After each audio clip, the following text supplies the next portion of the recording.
He is wanting to import votes because he knows if he imports Gazans to Scotland, they'll vote for him.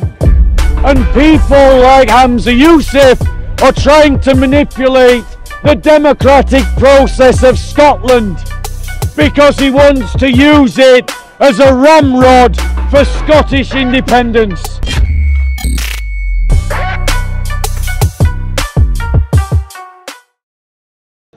I want to do a talk, ladies and gentlemen, about Humza Yousaf, who is the First Minister of Scotland, and about his suggestion that Scotland should receive refugees from Palestine, from Gaza.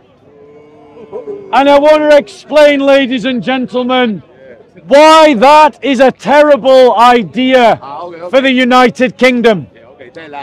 Gaza has for the last 20 odd years been an Islamist state run by an Islamist organization akin to the Taliban known as Hamas. Gaza, dominated by Hamas, has been radicalized by the educational system and by the politics of Hamas. Generations of Gazan children have been raised with a radical understanding of Islam. Gaza has a higher than normal percentage of their population per capita that believe and subscribe to Islamist views and hard radical ideology, which include hardline anti-Semitism, hardline Christophobia, hardline homophobia, a belief that those that become Christians from the Muslim world should be killed. They are pro-slavery. They are pro-taking female sexual slaves, as you saw Hamas do when they attacked Israel. They are pro-child marriage. Gazans have been indoctrinated into this belief because they have lived under Hamas for so many decades. When Humza Yousaf says that Scotland should just receive Gazan refugees, he is using Scotland as his personal fiefdom. He is treating Scotland like his own personal possession. He's doing what's in the best interest of his family and of his own worldview, not what is in his best interests of the people of Scotland. Let's be clear, ladies and gentlemen.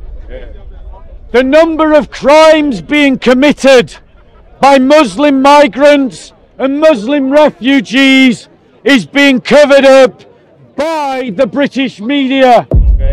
I give you the example of the MP from Hartlepool who spoke in the House of Commons about a Muslim refugee that attempted to murdered one of her constituents, and the British media covered it up.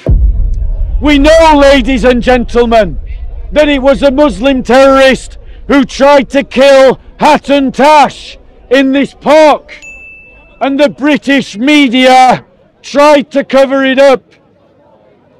We know, ladies and gentlemen, that right now Sweden is battling and France is battling against radical Islamists in French society. But you don't hear about it in the British media. Muslims know about it because Muslims in France are telling them about what the British state is doing. Ladies and gentlemen, But you're not hearing about it. Why not? You're not hearing about it because the British media is covering it up. Muslim politicians like Humza Yousaf, like Sadiq Khan, allow for soft forms of Islamization in our society. Think about Sadiq Khan and the Eid lights that he brought about in London. Muslims don't have a concept of Eid lights. They're imitating the unbeliever. But he wants Islam to be honoured in the same way by our society that Islam is honoured, and so he deliberately copies a Christian custom and a Christian tradition. Humza Yousaf could have offered sanctuary to Christians from northern Nigeria, but he didn't.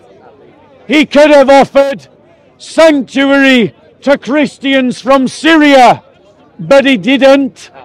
He could have offered sanctuary to Christians from South Sudan, but he didn't.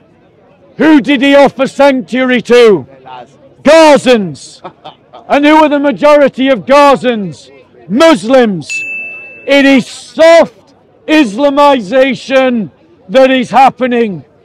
He is wanting to import votes because he knows if he imports Gazans to Scotland, they'll vote for him. And people like Humza Yousaf are trying to manipulate the democratic process of Scotland because he wants to use it as a ramrod for Scottish independence. Soft Islamization is occurring in Tower Hamlets, a place where our democracy is not functioning properly, a place where I am hearing of stories that non-halal restaurants are being targeted by the council on health and safety grounds. Ladies and gentlemen, that's what I'm hearing out of Tower Hamlets. I don't believe that. Within Tower Hamlets, that Muslim areas are having more council spending spent on them than those areas that are populated by non-Muslims.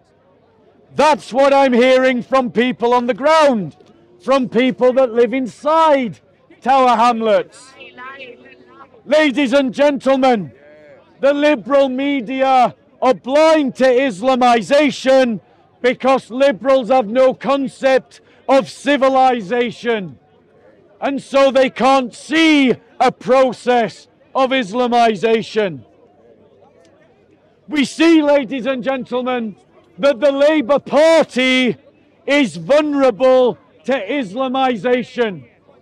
Recently, Sir Keir Starmer gave a speech that was directed to Muslims, specifically Muslims, just before November the 11th. And what happens, ladies and gentlemen, when a British politician appears in public between the 1st of November and the 11th of November? What are they wearing? Poppies. What was Keir Starmer not wearing when he gave his speech directed to Muslims? Poppy? A poppy. He took his poppy off because he knows that the image of the poppy would offend Muslim voters. And so he was willing to deny an aspect of British culture to appeal to the Muslim vote. Labour is the entry point to Islamization, ladies and gentlemen. But, ladies and gentlemen, what happened to Sir Keir Starmer when he went to Edinburgh? He was mobbed by Palestinian Muslims and their enablers and supporters because he wouldn't call for a ceasefire against Hamas. Why did you vote for continued genocide? Starmer, can you hear? Why did you vote for continued genocide? Starmer, why did you vote for continued genocide? Starmer, you should be in prison. And he understands that a ceasefire for Hamas will enable Hamas to regroup. Ladies and gentlemen, Labour and the middle classes have heard, ladies and gentlemen, the first chilly grip of the Islamists on their shoulders. Muslims are trying to harangue and harass the Labour Party to side with a terrorist organisation known as Hamas. But the Labour Party, because of their liberal values and doctrines, cannot see the threat of Islamists or of Islamization. Because to the liberal, there are only good citizens and bad citizens in a contract with the state. Ladies and gentlemen, I want to address my brothers and sisters directly. If you are a Christian, my next statements are to you. The church needs to politicize. The church needs to politicize and draw its politics from its own identity as Christians. We must fight politically for the triumph of the church. Central to our political narrative must be the idea of solidarity amongst Christians, defending Christians against all of their persecutors. We must not borrow from the politics of the left or from the politics of the right. We must build a politics based upon the belief in the apostolic teaching, in the doctrines of the apostles, in the values of the apostles, and seek through politics to make those beliefs and values reality in society. Our politics as Christians falls across the entire political spectrum, because the entire political spectrum emerged out of a Christian milieu. And so our politics must be to gather up the disparate pieces of a Christian political worldview, and through political parties and political campaigning, seek to make that politics a reality. Any questions, ladies and gentlemen, on the topic? Any questions? Going once. Going twice.